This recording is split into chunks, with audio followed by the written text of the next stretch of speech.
I have the honor to request His Excellency Mr. Antonio Guterres, Secretary General of the United Nations, to kindly deliver his remarks. I want to thank Chief Advisor Yunus and Foreign Advisor Hussein, the interim government and the people of Bangladesh for your warm welcome.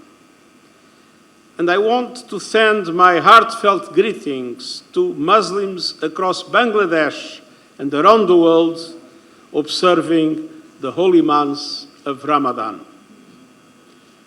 Ramadan is a time of reflection, spiritual renewal, and unity. Every year, I undertake a solidarity visit and spend time with Muslim communities living in difficult circumstances to observe the fast with them and to help shine a global spotlight on their plight. This year, I decided to come to Bangladesh to express my solidarity with Rohingya refugees and the Bangladeshi people that host them. Fasting and having an iftar together with the Bangladesh communities and the Rohingya communities are the proof of my deep respect for the religion and the culture they represent. And I had an extremely moving visit to Cox's Bazar yesterday. Ramadan reminds us of the universal values that connect humanity: compassion, empathy, and generosity. And Bangladesh is a living symbol of these values through your commitment to peace, development, and humanitarian relief. Bangladesh is among the largest contributors to United Nations peacekeeping. And I want to pay tribute to the sacrifices and dedication of Bangladeshi peacekeepers who serve in some of the most difficult and dangerous environments in the world. I'm particularly pleased to be in Bangladesh at this important moment in your national journey. As the country undergoes a significant transition under the leadership of Chief Advisor Yunus, I recognize the people's hope for a future of greater democracy, justice, and prosperity. This is a pivotal moment for Bangladesh, and the international community must play its part in supporting your efforts towards a just, inclusive, and prosperous future. As the country undergoes important reforms and transitions, I want to assure you that the UN stands ready to assist in fostering peace, national dialogue, trust, and healing. You can count on the UN to be your steadfast partner, working alongside the government and the people of Bangladesh to help build a sustainable, equitable future for all. Ladies and gentlemen of the media, I want to underscore Bangladesh's extraordinary generosity in responding to the Rohingya crisis. It is a testament to your enduring humanitarian spirit. For years, the people of this nation, especially the communities in Cox's Bazar, have hosted over 1 million refugees fleeing violence and persecution. By offering Rohingya refugees sanctuary, Bangladesh has demonstrated solidarity and human dignity, often at significant social, environmental, and economic costs. The world must not take this generosity for granted. I will continue to urge the international community to take greater responsibility and provide the necessary financial and political support for both the refugees and their host communities. But, as I mentioned yesterday in Cox's Bazar, we are on the verge of a deep humanitarian crisis.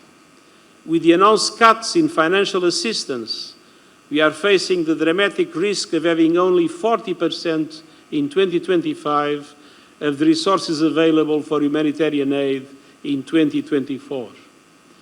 This would have a terrible consequence, starting with a drastic reduction of food rations. that would be an unmitigated disaster. People would suffer and people would die. I strongly appeal to the international community to allow us to avoid this tragedy. More funding is absolutely essential to guarantee the minimum support to the Rohingya population in Bangladesh. And the United Nations is fully committed to working with Bangladesh and others in finding a lasting solution to the Rohingya crisis that enables their safe, voluntary, dignified, and sustainable return to Myanmar, as all the Rohingyas I met yesterday expressed clearly. I know the planning is also underway by UN member states for a high-level conference on the situation of Rohingya Muslims and other minorities in Myanmar. We know the situation there continues to deteriorate. The escalation of violence and human rights violations across Myanmar, including in Rakhine State, are causing civilian casualties and driving displacement internally and across borders. I call on all parties in Myanmar to exercise maximum restraint, prioritize the protection of civilians in accordance with international humanitarian law, and prevent further incitement of communal tension and violence, paving the way for democracy to take root and creation of the conditions for the dignified return of the Rohingya community. Ladies and gentlemen of the media, as we come together in these sacred months of Ramadan, it is more important than ever to focus on solidarity and shared humanity. In this spirit, we will continue standing with the people of Bangladesh as you navigate the challenges and opportunities ahead. Once again, I'm deeply honored to share this moment with you. May this Ramadan bring peace, blessings, and renewed hope to all, and I thank you. Thank you, Excellency. Dear friends from the press and media, honorable dignitaries will now take questions from the floor. However, due to paucity of time, we have to limit the number of questions to 4. May I also request you to please be precise and brief while asking your questions. Thank you.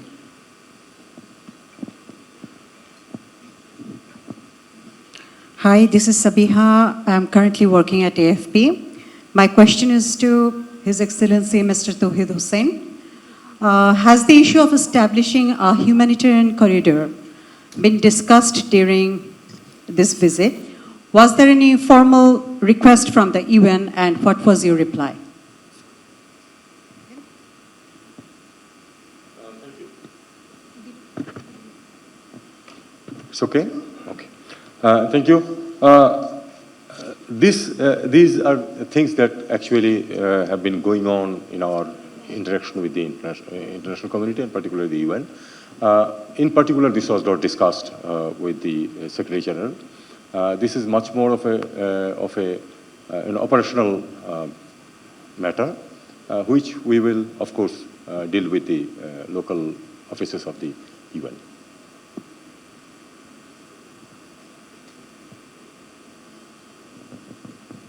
May I kindly request to ask the second question?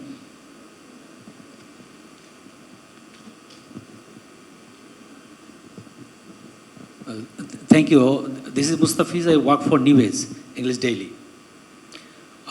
My question to Foreign Advisor.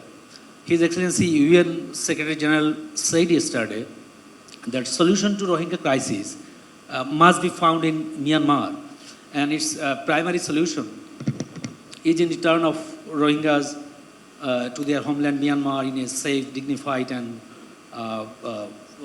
voluntary manner. So, have you got any assurance from UN Secretary General or UN support, assurance of UN support in return of Rohingyas to their homeland?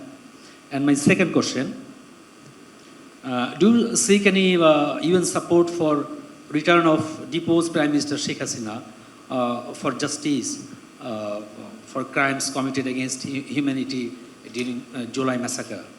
Thank you.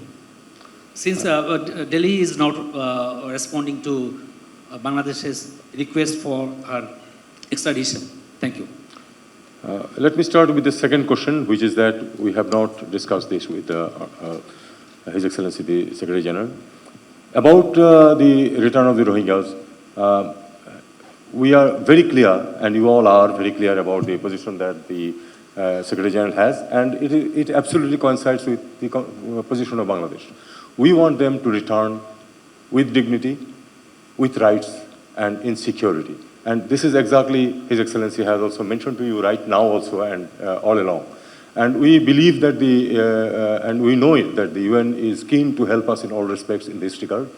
So are many of our friends in the international community.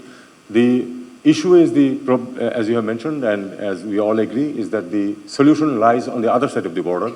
And it is time that we unify our efforts to press on the Myanmar authorities. I am not saying only the authority, because there are new realities on the borders. We know that. Let us not go details into it. So we have to convince all of them and put appropriate pressure so that they can go back to their rightful place in dignity and honor. May I request to kindly ask the third question? Okay, thank you. I am Mohiuddin Alamgir. I am working with the Daily Star. Yeah, excuse me here. My question is for His Excellency, even Secretary General. As you mentioned, there is an escalation of violence in Myanmar, particularly in Rakhine. And our foreign advisor also have mentioned there is a new realities in the border, in our border. But my question is that how do you address the famine-like situation in Rakhine? Do you think this instability in Rakhine by any way will affect respectful, peaceful, and dignified repatriation of Rohingyas? What's your take on the issue?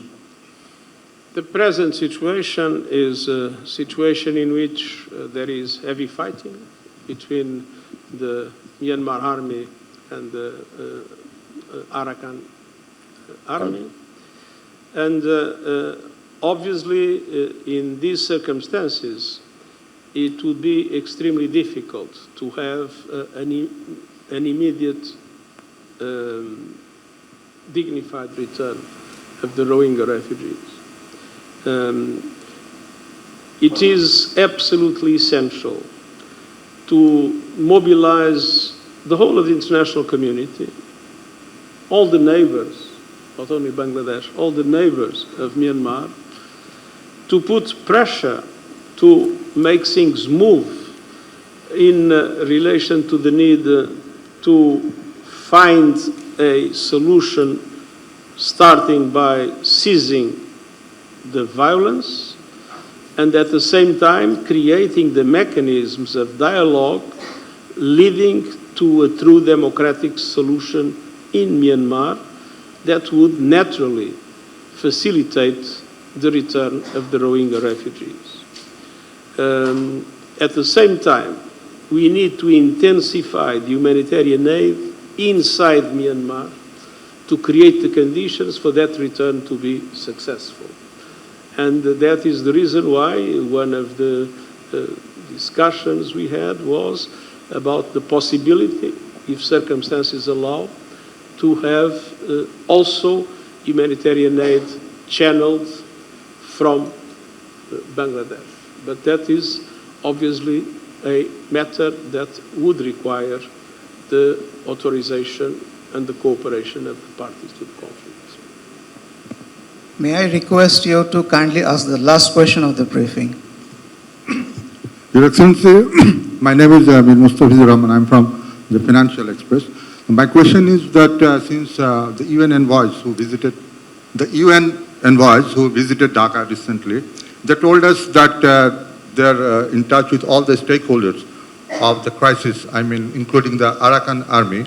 So, do you think that the Arakan army is more favorable in resolving the Rohingya crisis or repatriation And my second question is, when you talk about the international pressure on Myanmar, so do you suggest more vigorous sanctions like the Europeans do against Russia or elsewhere against Myanmar? Thank you. First of all, the Arakan Army is an entity with which I believe a necessary dialogue must take place. We know that in the past the relations between the Rakhine and the Rohingya communities were not easy, and so I think it's important to engage the Arakan Army in order for the full respect of the rights of the Rohingya population in Rakhine. In relation to the second question was, I believe that sanctions are one possible instrument. Of course, we would need, and it is difficult to obtain, Security Council approval for sanctions in relation to Myanmar. But those sanctions not being possible, I think it's essential to increase the pressure of all the neighbors in relation to Myanmar in order to guarantee that fighting ends and that a way towards democracy is finally reestablished. The joint press briefing ends here. Thank you all. Thank you very much. Thank you.